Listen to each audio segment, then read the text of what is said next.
Welcome to Everyting Irie TV UK Drummers Special Edition, and this is season 1. On this podcast, we will be talking to drummers who have made an impact in gospel and secular. Some have played for world-renowned artists, some are even artists themselves. Today, I have a legend with me. He's been in the game for over 30 years. He has played for the likes of Westlife, Damage, M People, Simply Red, The Jacksons, just to name a few. You're not ready.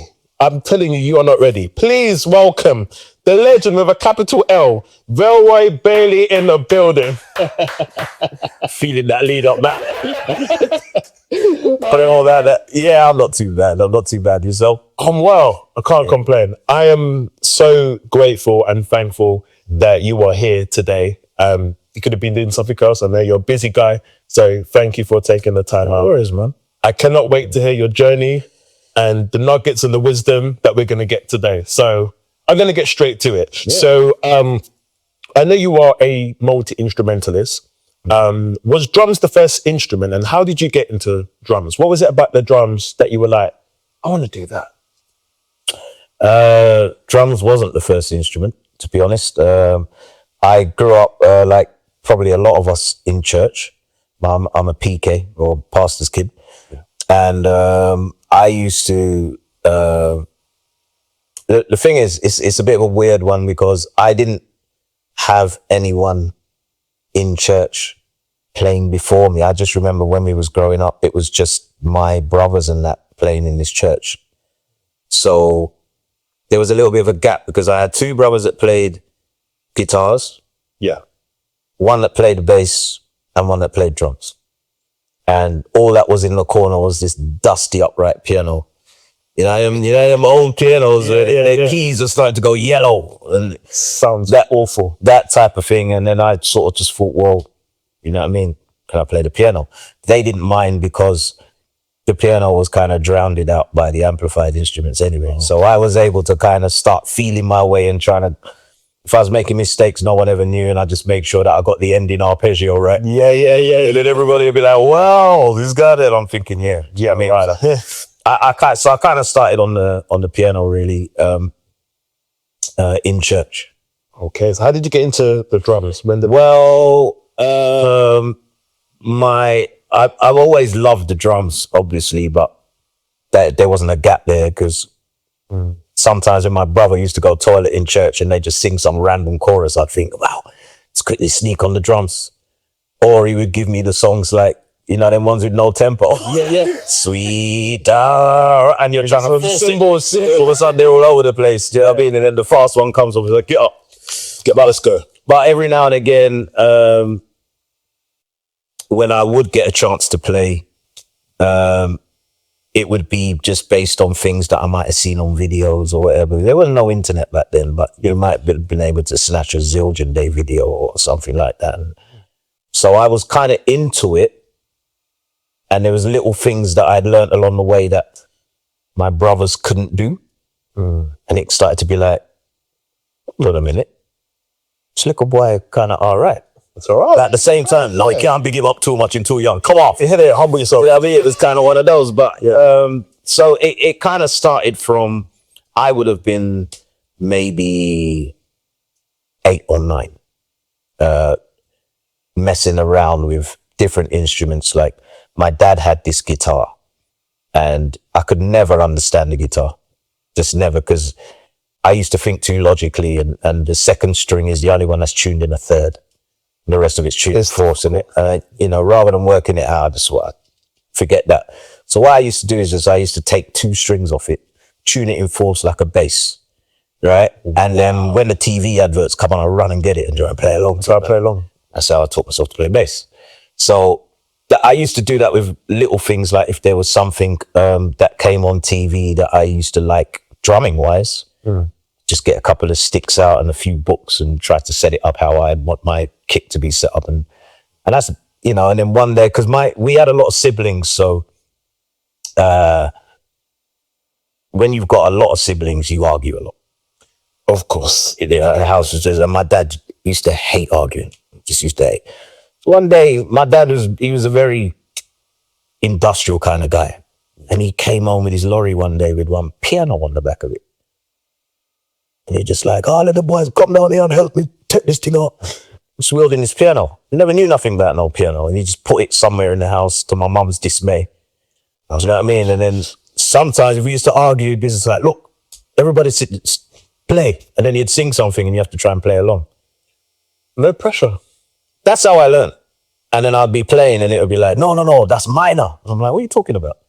So because my dad played banjo. Oh, and he played a little bit of guitar, yeah, and it was like, he'd just sing, and then if it's not right, it's like, that's not right. You can't tell me how it's not right, it's just not right. So we just started, just figured it out, which it was good in a way, but it just meant that everything that I played was very unorthodox, and it wasn't necessarily taught in terms of the fundamentals. It was just a YouTube tutorial. No doubt, just had to feel my way through. So anyway, in answer to your question, my brother that used to play drums got more interested in other things and just wasn't coming to church anymore and blah, blah, blah. So there was a gap. So I was able to then be playing drums a lot more often. And then rolling on a few years, I might have got to 14, 15.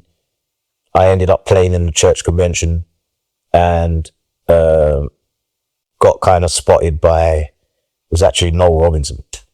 Yes. And he was sort of like, no, I want this guy to play. And then I started just kind of getting little recognitions like that. And then the other instruments nobody knew about. So that's why I ended up getting called more for doing drums, because that's what people saw publicly. But that wasn't necessarily the case. It's just publicly they'd see that. So it'd be like, oh, you know, you do one gig and it chain reacts to another, and so forth. So I was then known as a drummer. Oh. So that's how it happened. So how did you get discovered in the music scene? Because this is before people were messaging artists on Instagram, before Trey Bar. Man, if we had that, then. But how did I get discovered? Wow. I have to try and. Well, it was through gospel. The first set of gigs I did would have been London Community Gospel Choir. Okay. And that would have been because of that's what I mean? Yes, but I'm trying to find the connection. Oh no, I've got to go back before that. It's not LCGC. It was actually Noel and Karen Gibson. They formed a group that was called Psalms. That was in the 80s. And we used to go around doing some concerts. We supported Commission the first time they came over. Wow. And we was doing, those days, there used to always be a gospel concert at a town hall in London every week. And from that, obviously that's a bit of exposure. So then people started to see around. And then I remember we did a jamboree. We used to have the, after watch night, everyone used to yak up and go to jamboree. And then we did a jamboree at a church, I got a prophecy church in Kitter Road in New Cross. And I was playing for a choir that night. That was the same night. That was the first time Jerry Brown played. Wow. And so we were just these two young 15-year-old kids, couldn't wait to get on. I just had 4 drumsticks, one of which was broken, wrapped in a rubber band. And just went up there, and Nicky Brown was actually playing organ. Nicky was one of the guys I used to look up to back in the day, but I saw him on organ. I was like, what's he doing playing keyboards?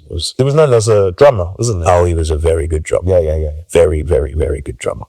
And it's really funny because it's a bit off subject, but Matty actually sounds a lot like Nicky did.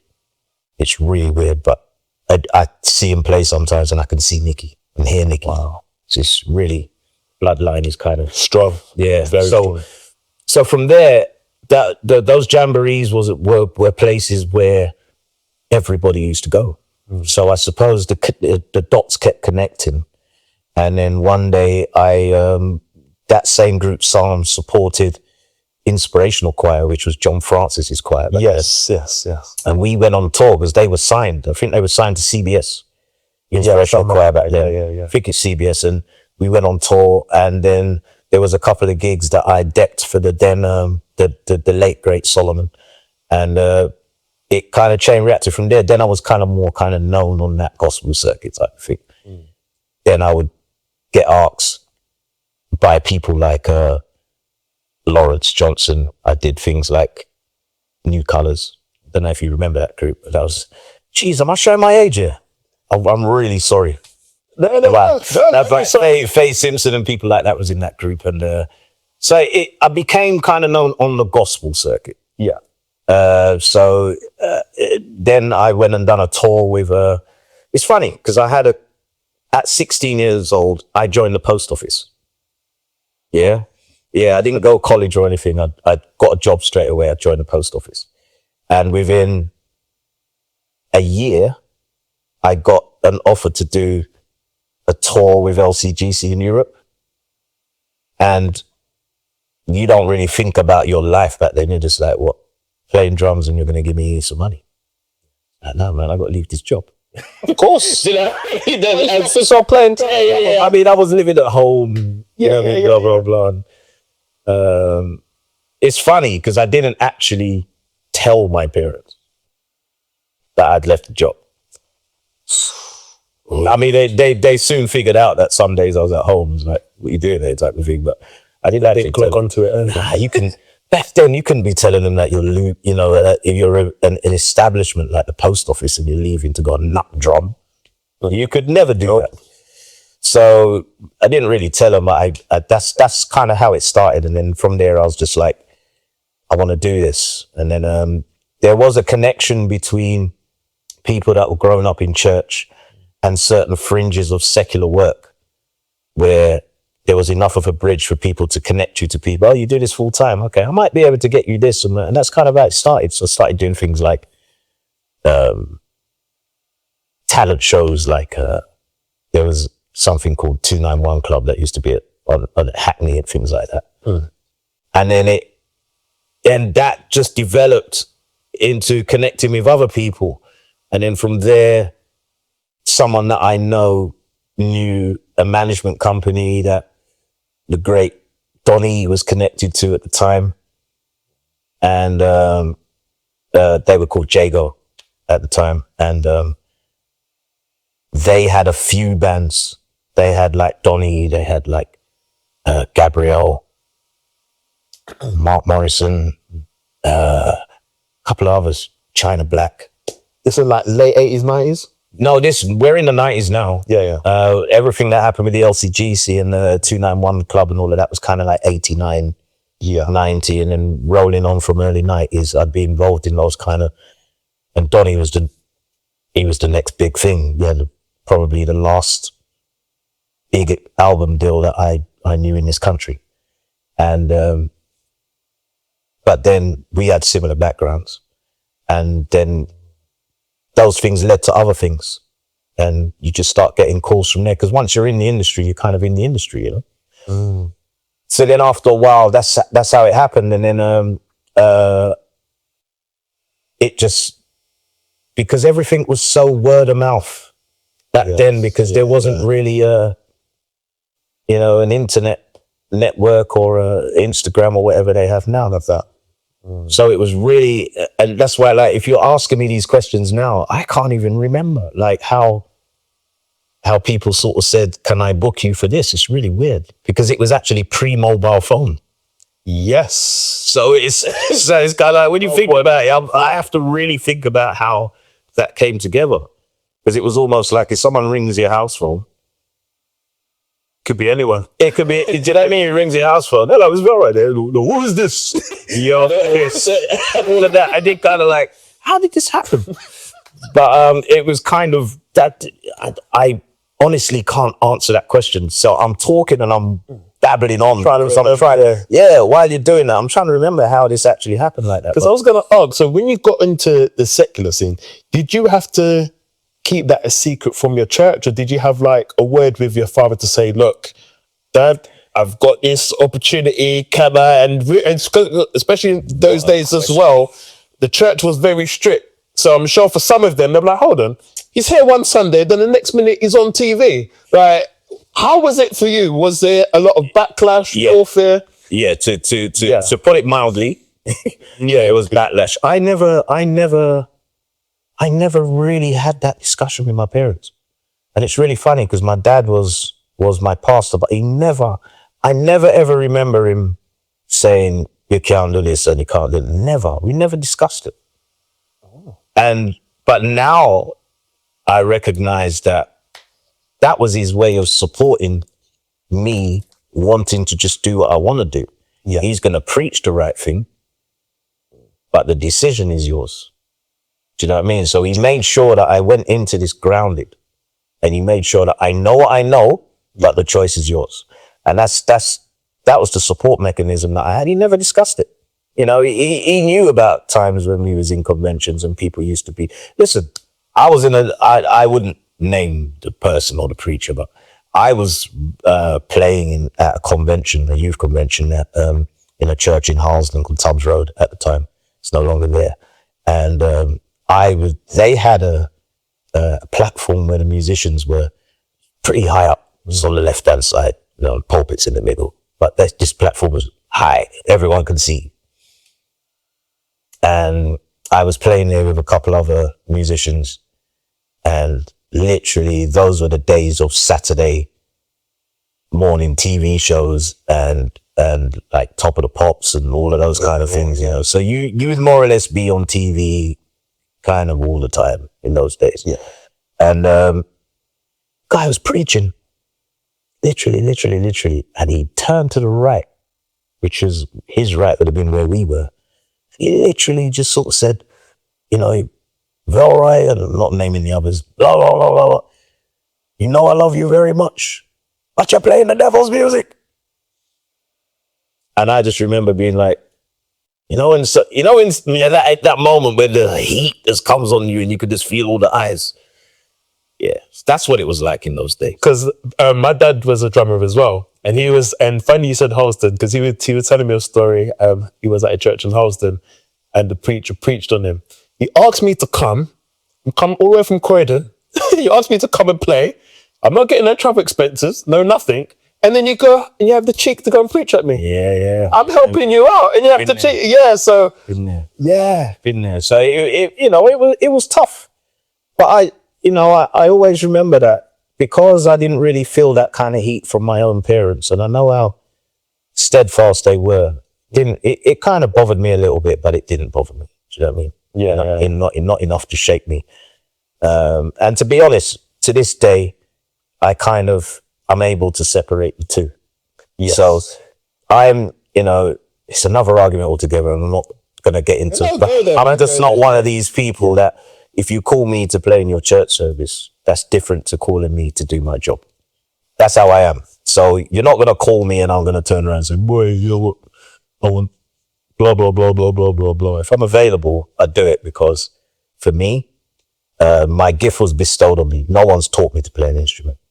No one taught me to play keys. No one taught me to play bass. No one taught me to play drums. So I feel like it was gifted. Yes. Right. And sometimes your gift is not just for you. So I always recognize where it comes from.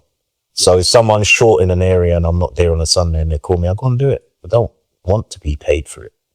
If you give me something, you do, and you don't, you don't. I don't charge to play in church because that's almost for me like, you've gone away to another country or you've done whatever and you've just sort of said, you know what, fellas, I can see that you're on foot, I'm going to give you my car. Yeah. And you give me the car.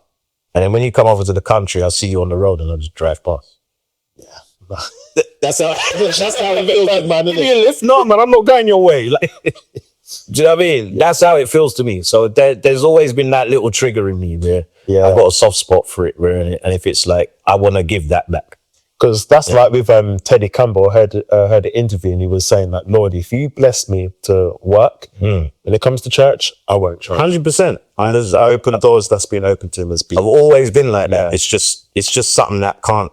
And everyone's different, and that's just my story. Do you know what I mean? It's just I have a kind of a soft spot for that where it just feels a little bit ungrateful if I'm just like, of course, because of certain things. And I've had some church hurt, trust me, but that's got nothing to do with God. That's just got to do with that individual. And that's what needs to be separated. Yeah, it's not church. It's I mean, I don't really, you know what I mean? If I've got get asked to do something, I'm available. I just go and do it. Yeah. My question is now, if I stand corrected, you're the first generation, right? Your parents are born in Jamaica. And are you born in Jamaica or are you born? No, born here. Right, so you're first generation. All right. So what you've accomplished and I didn't want to answer that because that sounds really old. Like, I should have shaved with that, babe. good, man. You're good, man. First generation, I feel like I was on the park just like some old man. No Windrush, you know. Nah, you're first generation. That's it. What you've accomplished and done hasn't been done before, yeah? So I've got a two-way question. So was you anxious and scared knowing that, okay, I've done something that no one's done before, like there's no blueprint, there was no YouTube tutorial, there was no TikTok tutorial, like tour bus etiquette, should I play pocket, should I do chops? There was no blueprint. So you're the first person, that's one of the first people that's done it. How was it like for you? Was you scared, anxious? And my second question leading into that is, when did it click to you that, wait, hold on, I can do music full time? Was it like an event or was it a conversation that you had with someone and you're like, yeah, I can do music full time? So two-way question. So for the first part, I don't know. I would say when I kind of came into it, it was, I kind of felt like I could do this. Yeah. But then that was the other real headbanger, because now that I'm in this is a different world. And when I was growing up, there were some players. And the thing is, there's a way of playing when you're playing gospel, and there's a method that can almost get you through every church service, and that can almost get you through every church gospel concert or gospel show. There's a method. I found out that that's not necessarily the same. You would have went out there. Yeah. There were some players, man. I mean, I grew up in an era where I'm the young kid, and you've got your, that's when, Andy Gungardin was ripe, and, your Tony Masons and your Frank Tontols and your Richard Baileys and your Darren Abrahams and all these mad drummers, and all of these guys are like proper levels. So it took me a little while to settle, because all of a sudden I've gone from being this guy in the gospel industry where people have thought, he's great. And then I've gone down to sort of thinking, actually, you're a little mouse. You know what I mean? Okay. So it's a lot to do with yourself and your self-confidence. And I had to learn about how to run the right race, and which horse to use for which course. I had to learn that really quickly. It's not just what you got a lot of get out of jail cards when you play in church. Yes. Yeah. And you had to learn that you had to just do respect the song and respect the way that musical direction and all of that was new to me, being musically directed. I'm gonna get into that. Yeah. And so that was tough. And what was the second part to your question? The second part was there an event or a conversation that you had where you were like, hold on, I could do music full time. I don't have to do no other job. I can do full time music. I think it was the first time that I got, because I used to get random, shows or gigs. Yeah. And I think it was the first time that I got a call to do something that was a run. And then when they negotiated how you was going to do this run, they would say, can I book you for this, that. It's going to be over a period of this month, that month, and I'm going to pay you this, that. And then I realized, so if I'm going to take that much time to do this is effectively like my job. I'm getting paid to do what I love. And for the next 3-4 months, I don't even have to think about how I'm going to eat. And that was in about maybe 91, 92. when I actually started transferring from doing the odd gig to doing touring.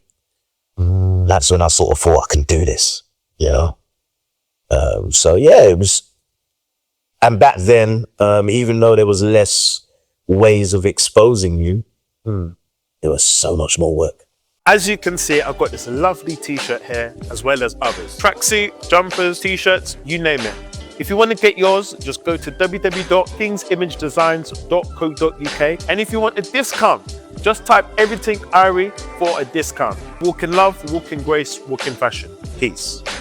I'm going to be very nosy on this question. Just a little bit nosy, yeah? But I have to ask, all right? So when you got your first check from your first tour, yeah? And I know there's a different amount to what you get in church. In church, you're lucky to get a gingerbread and a patty.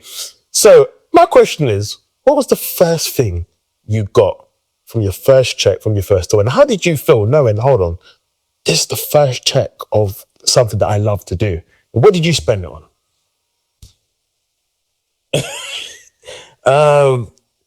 Well, I didn't have, there was, oh man, I spent it on equipment.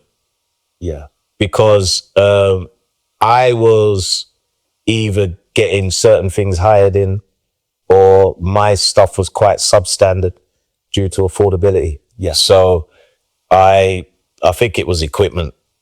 Definitely equipment. And a lot more magazines used to be about then, or the local music shop that you might go in and jam on, and you've just got this wish cymbal or this wish snare drum or this, all of these. Yeah, you know what I mean? Yeah. So it was a conscious decision that, okay, I might be doing this now, like for a living. So I have to start trying to make sure that I'm ready to do whatever I'm hired to do.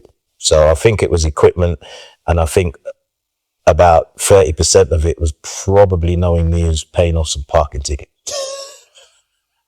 So I just say, the amount of parking tickets I've got is bad. I was just saying this is something very rich. Yeah, it's a real problem. Oh, man. It's a real problem. So So funny. yeah, they would have probably been transferred from just the council to other things. Yeah, of course. I probably paid, I'm not going to get into that, but yeah, it probably would have been bits of equipment, maybe a couple pairs of trousers or some trainers. Yeah. Definitely some gear. Of course. So how did your first endorsement come? How did that first come? Because I remember having a chat with John Fisher, and he said that you were one of the first people that he knew that was with Pell. So how did that all come about? Well, I was endorsed by Zildjian before I was endorsed by Pell. Zildjian were very, very supportive of new drummers. They were more about the support of the drummer than the CV of the drummer. Okay. They really, really helped develop. And that came because at the time,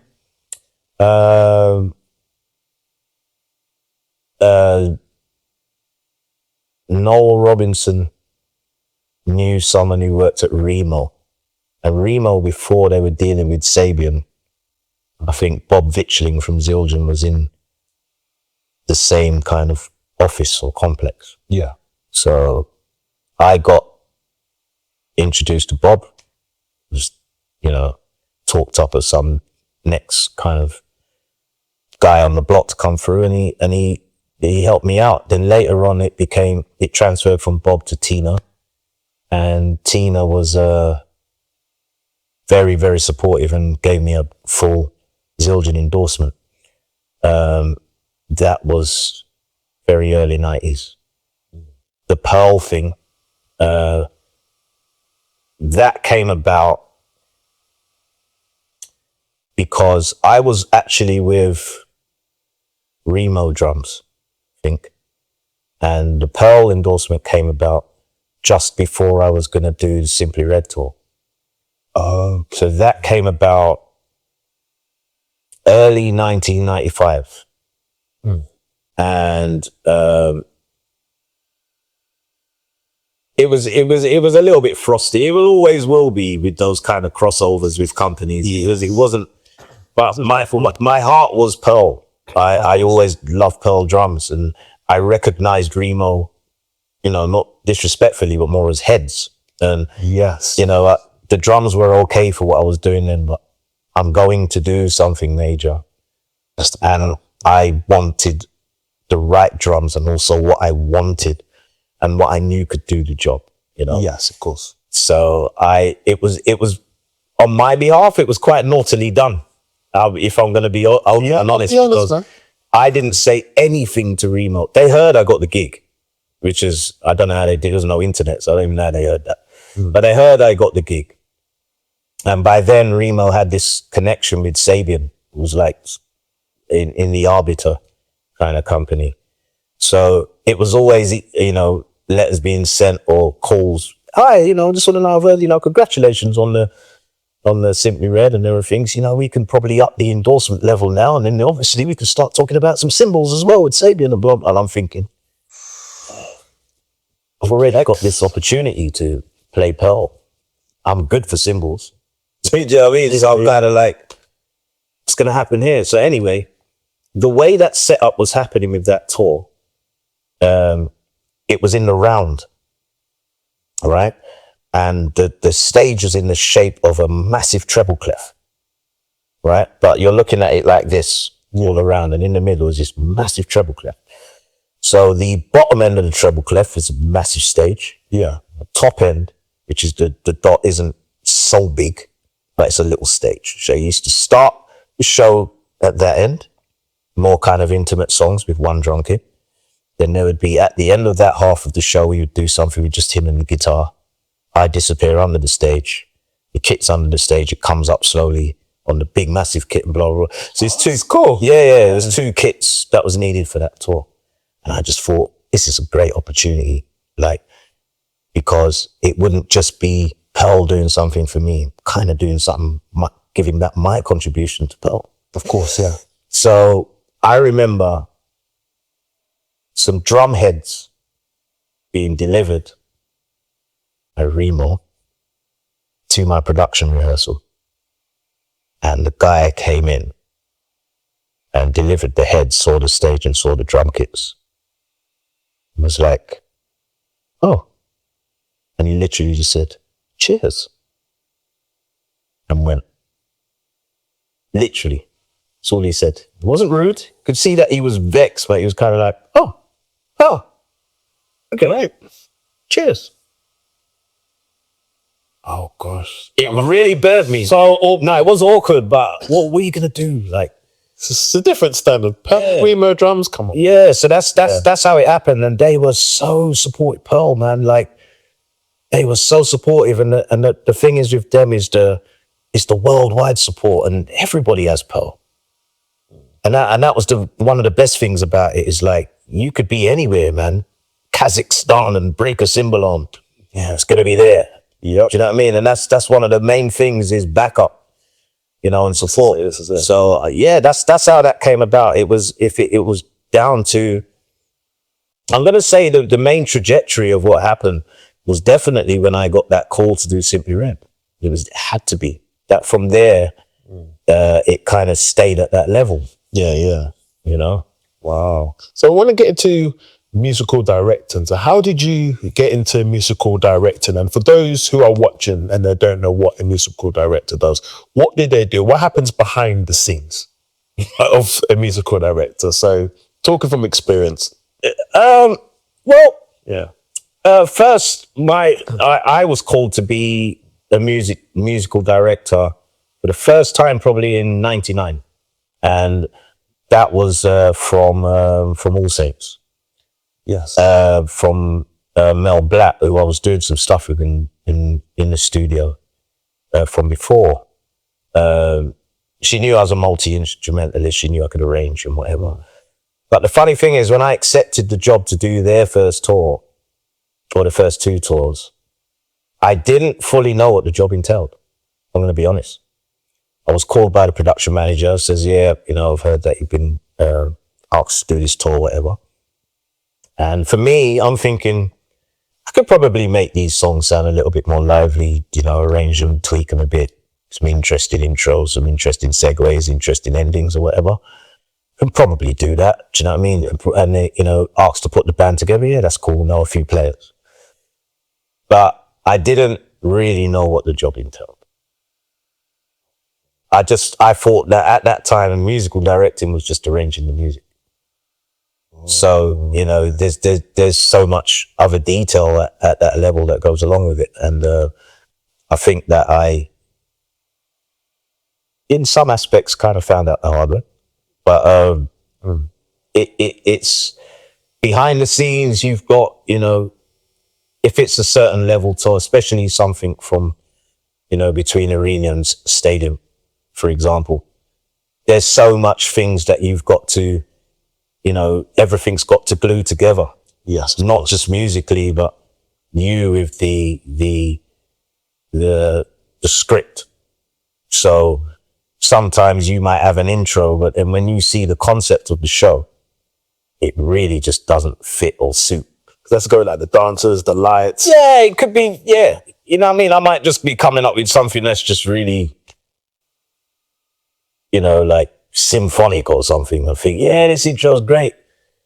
But then the guy's got on the script that everybody turns up on motorbikes on the stage. Yeah. All of a sudden you're listening to the music and you're like, well, that doesn't fit. So there's so many things that has to glue together. You know, there's your personnel's got to be right. Your, you know, your everything's got to be organized, and especially administratively, because if you're not administratively sound as an MD, then you're going to probably find yourself guessing. That's not, blagging. yeah, because that's not talked about. The administrative side and your organization. Because most of my rehearsals that I do for a tour, they go pretty smooth. And if you walk into my rehearsal room, you probably just think that it's a bunch of jokers. Because we're just laughing and joking and, you know, blah, blah, blah, because I've done the work at home. Yeah. And it's the preparation that's key. We can all play. Do you know what I mean? It's like, you know, but it's getting out of that mindset of knowing that just because you can play whatever you need to play, or you can hear something and recognize it and just play it, that's not preparation. You know, the preparation before rehearsals. Yeah, absolutely. And sometimes that's got to tie into what the choreographer wants. It's got to tie into what the lighting director or the show director. Yeah. You know, they might turn around and want a hit or a stab in a certain place where musically you wouldn't really put it there. They have to somehow. But it suits the show. Yeah. You know, so, you know, you've got to be approachable, and your people skills have got to be on point. Yeah. And you've got to be organized. Definitely. You know? Yeah. So as a veteran in this game, and obviously you've been doing this for a long time. To this age thing. No, I'm sorry, man. I'm sorry. Is there anything that you would do differently? Like, if you had the power to change what happens in the music scene for musicians, if you had the chance to change whatever, what would you change? If you are looking for a dynamic duo, quartet, or a full live band for your event, or if you are an artist and need musicians, then please contact us on www.musiciansforyou.co.uk. The only thing that I would change is not anything to do with necessarily what us as musicians and that do. It would be that when I was coming through, people that managed, people that spotted artists like A&Rs and all of that, they were music people. And as a result, you would get better songs. Nowadays, if you are better, if you are a wizard at knowing how to use a computer, nowadays you're probably better off, you're more likely to write an accepted hit than if you are somebody that is more skilled on your instrument. That's the only thing that doesn't compute, I mean. Of course. You know what I mean? It's like if you're a wizard on a computer, you can make a hit quite easily. And so sometimes what happens is that, and see, I'm making myself sound old now. No. But what happens in that is that you end up as a musician trying to make this thing sound like You know, okay, how does this sound band conducive now? For something that wasn't made that way. So sometimes you'll have the proclivity to go to some sort of shows and they're just over arranged. Too much. Let's put a little bit of this in it and let's put some clever moments and a big, massive, dirty drum fill and then we end. Because, you know what I mean? Whereas when a song is a great song, you don't have to actually do too much to it. The song will speak for itself. Yeah, I think that's one of the main differences is that there's less great songs now. So it changes the approach on how, you know, you direct music. Okay, so be more behind the scenes stuff you would do. Yeah. So the change wouldn't necessarily be from anything other than I just wish there were more great songs. I hear that completely. Yeah. What's been one advice that has helped you throughout your music career? Help someone else.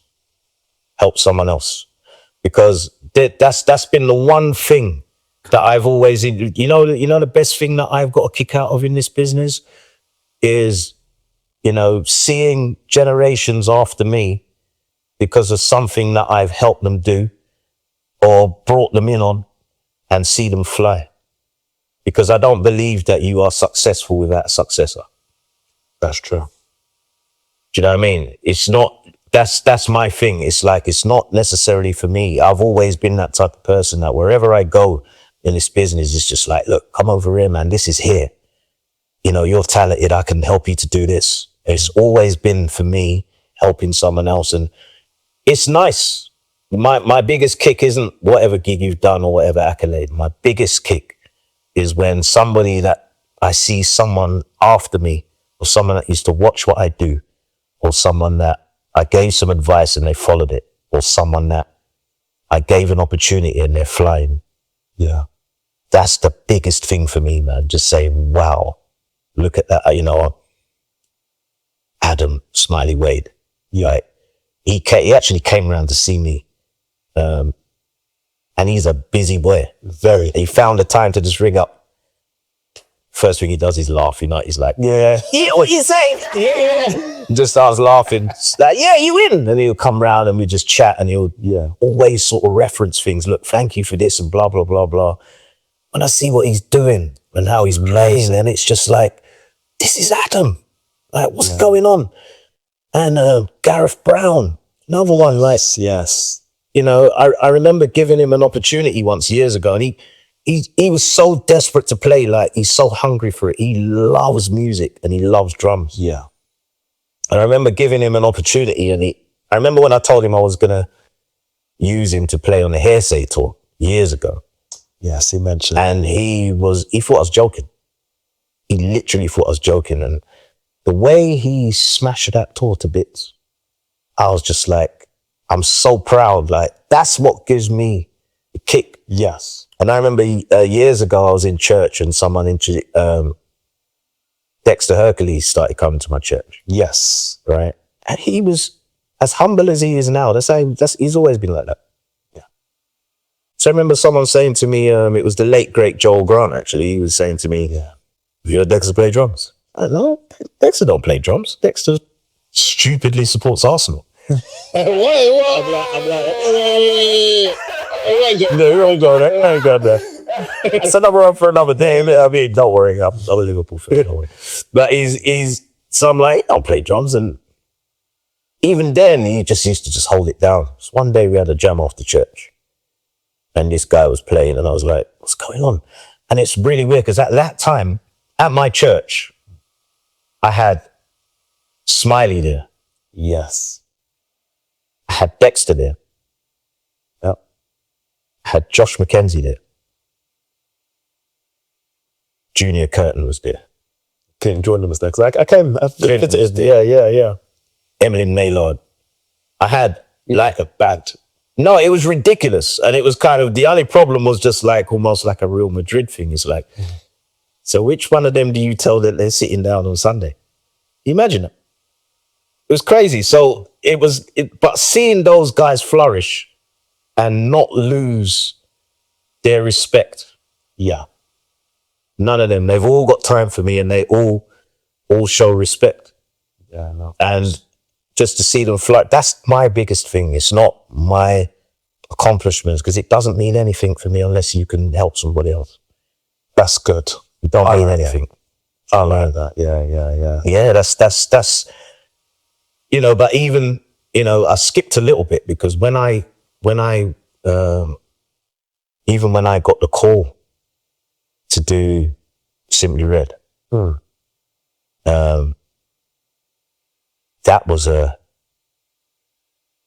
shortlisted audition situation. Oh, was it audition? Yeah. Yeah, man. Oh wow. That was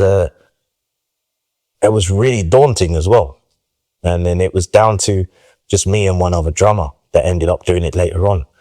But it was things like that are the things that you sort of think, you never know what people have got to go through to get what they get, Yeah, of course. But even then, when you do it, just help somebody else, man. I like that. Help somebody else. Yeah, that? Yeah. All right. We are moving on to a special segment. All right. So I want you to tell me 5 CDs or DVDs that has greatly impacted your life, but one has to be drum related. The rest can be whatever you want, but one has to be drum related. Oh, my days. CDs or DVDs? Okay. I'm going to go with, this is hard. Yeah. See, this isn't fair, because if you're asking me, who's been through so many generations of music. If you ask someone younger, they haven't listened to as much music as me. It's not really fair, is it? But drumming, oh my days. One has to be drum related. The rest can be anything. Could be a song that, your parents listen to, or anything. And this has to be album, not necessarily live. CDs or DVDs? CDs or DVDs? Yeah. Gosh. Okay. CD, this might be unpopular, but I'll tell you the CD and then I'm going to tell you why. Go ahead. Yeah? Go ahead. The CD for me is Shaka Khan, What You Gonna Do For Me. It's it's got Night in Tunisia. I think it's Steve Ferroni playing drums on there. Why? I think because I play more than one instrument, I've always been very, very conscious about your piece in the cog. So it's made me very sensitive to overplaying, or very sensitive to not to being in someone else's space. Yes. And so because of that, like if I play drums, I'm aware of certain things that keyboard players doing, which I'm really kind of just playing over. Or what the bass player's doing, do you know what I mean? I've gone away from the marrying between me and him. So because of that, it's appropriacy. And the appropriacy of Steve Ferroni's drumming on that, and also even in the song Night in Tunisia, Harvey Mason Jr., that for me taught me everything about playing the required and not the desired. Say that again.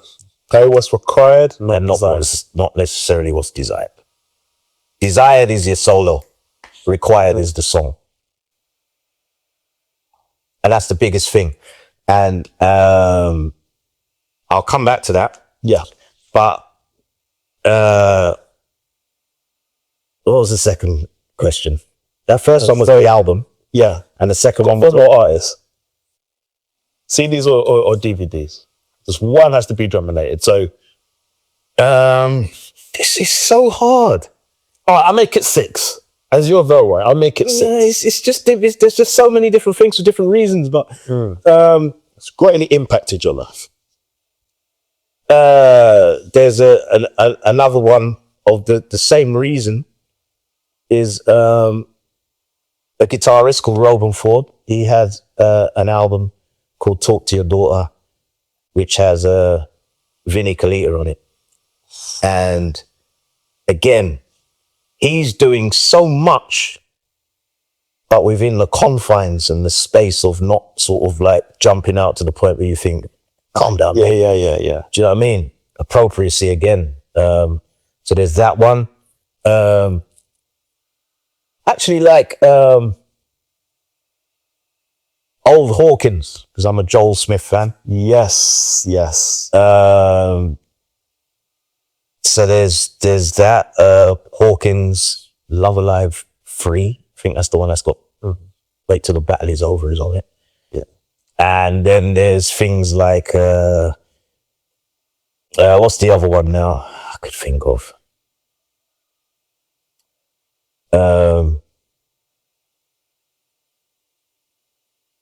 Forgotten the name of it. Dennis Chambers is playing on it. And Funkadelic? Parliament? no, Don Blackman. Blackman. Thank you so much. Don Blackman. That album again. That changed certain. Oh, Dennis was playing with Don Blackman? Oh no, yeah. I didn't know that. I was listening to some. Yo, it doesn't be telling me things. I'm not. Yeah. That as well. So you can hear the variance in what I'm, the variety of different things. But that I like different things too. And I like the John P. Key album with his son on it. Is it Guilty? No, Is it Guilty? it might be with the Sun's That's Day. got a Rain on Us on it and all that. That's Guilty. I'm sure it is. I thought Rain on Us was beforehand, no? Is it? I don't know. Yeah, Rain on Us was beforehand. Is it? Yeah, it was before. It's that album anyway. Yeah. Is that not Chris Key on it with Tony Russell on bass? Have I got that right? I don't know. It's whatever one had the live DVD, and I think they got on the Ori, the kind of gel suit. Yeah, I'm not sure if Chris Key was on that. Is it? Okay, well, I like Zero. I like that album as well. And I remember I have a friend in Detroit who I grew up watching, and he played live all the time for the Winans, which is Dana Davis. So I was shaped a lot by him, especially when he did a live album live at Carnegie Hall with the Winans. So that's another one for me that stands out. Yeah. And that's 5. I gave you 5. You can give me one more if you want. If you want. Do you know what? It's one of those ones where I'm probably going to think of it when I leave here. But those 5, probably, yeah. They helped me a lot. Yeah. Right. We've got a special segment, guys. Guys, this is just a game. Do not get offended. It is just a game. Right. On this game, I've got a list of different artists. And I've got different names at random. I'm going to pick a name. The only rule to this game is you have to pick a UK drummer for this artist. Now, if the artist I pick just so happens to be from the UK and I have a UK drummer and you want to keep them on there, that's absolutely fine. The only rule to this game, it has to be a UK drummer. I don't know who's going to get picked. It's at random. Oh my! Yeah, so I'm going to pick a name. What kind of game is this? Listen, man, I didn't like the way you... nah. It's just a thing. It's cool, right? Yeah. Okay, all right. Outcast. What UK drummer would you get for Outcast? The Big Boy and Andre 3000. What UK drummer would you get for Outcast? Josh McKenzie. That makes sense. That makes a lot of sense. All right. We've got 4 more. Okay. All right. This is just at random. I don't know who is going to get picked. Okay. Robert Glasper. Jeez. What UK drummer is playing for Robert Glasper?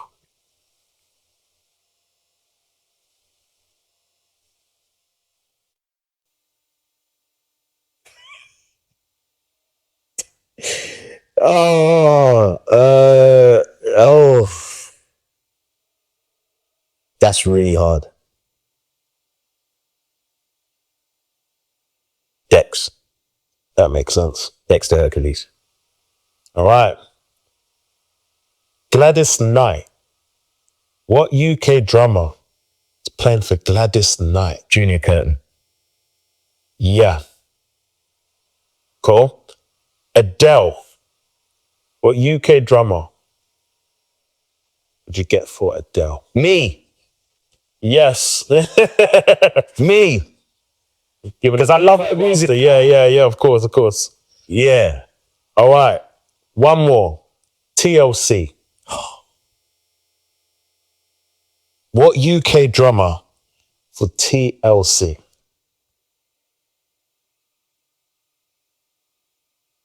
I'm trying to think of the songs. Yeah. But no scrubs, don't chase waterfalls. Ain't too proud to beg. You know what? Yeah. Matty Brown. Yeah. Matty Brown. That's a good answer. Right. So we're going to do something that we haven't done on this podcast before, okay? Now, I know that you recently lost a good friend of yours, Steve Lewington. Yeah. I know he was a good friend of yours. And what I've noticed, this is just me, is that we don't give enough recognition to a lot of UK musicians that have been in the scene for a long time. You see it in America, but you don't really see it much here until they're 6 feet under. Yeah. So I feel that it's important that we give respect and honor. And I've been taught, give respect to your elders and for those who've done great things. And you've done so much great things in the music scene. There's a lot of people that you've helped behind the scene. And there's some people, we would not have known them if it wasn't for you. Mm-hmm. So, just want to give a little something, just to show our appreciation to you. Oh, wow. So thank you for everything that you've done in the music scene, in the drumming world. So, Velroy Bailey. Wow. Thank you for everything that you've done. I feel that, you know what I mean? Like, you need to be recognized. I feel that you need to be recognized and want to give our flowers to you. So thank you for everything. Appreciate that. Yeah. Any last words? No, like I said, this has never been for me. I fulfilled everything I wanted to do and more, and so it just became just help somebody else. I'll always say I just recognize people that helped me. You know, Noel Robinson, Karen Gibson, Nicky Brown, Howard Francis, Freddie Thompson, John Thompson, all these people that really supported me when I was coming up, you know. And my people speak about me MDing stuff and blah, blah, but none of that means nothing about your team, man. Like my team, I always say, is the best. And that's what makes it look like you give the flowers to the person at the helm. Oh, it's the players. Yeah, of course. You know, and there's so many people there doing great things. I mean, sadly, because I've recently just seen his face, but it just brings me to memory. Andrew McLean. He's got like one of the world's biggest gigs. Yeah? You understand? And you can't do that unless you're a G, not that king. And that's what I mean. It's like, and you're right, we don't, it's too divided. We just need to celebrate each other and recognize, you know, we're all different. We don't play different. If I was to play a song tomorrow, you might say, okay, that's cool. I wouldn't play it like that. Everybody's different. Everyone's different, yeah. But everybody has their niche, and it's nice to know that we're operating at pretty elite level, you know, but it's come from somewhere, and it's come from hard work and encouragement from other people. You know, don't hold anybody down or just help somebody else. Yeah, Steph. I just want to say a big thank you to you, Velroy. Thank you for taking up to you, my man. I appreciate it, man. So, guys, remember to like, share, and subscribe, and I will see you on the next episode. Peace.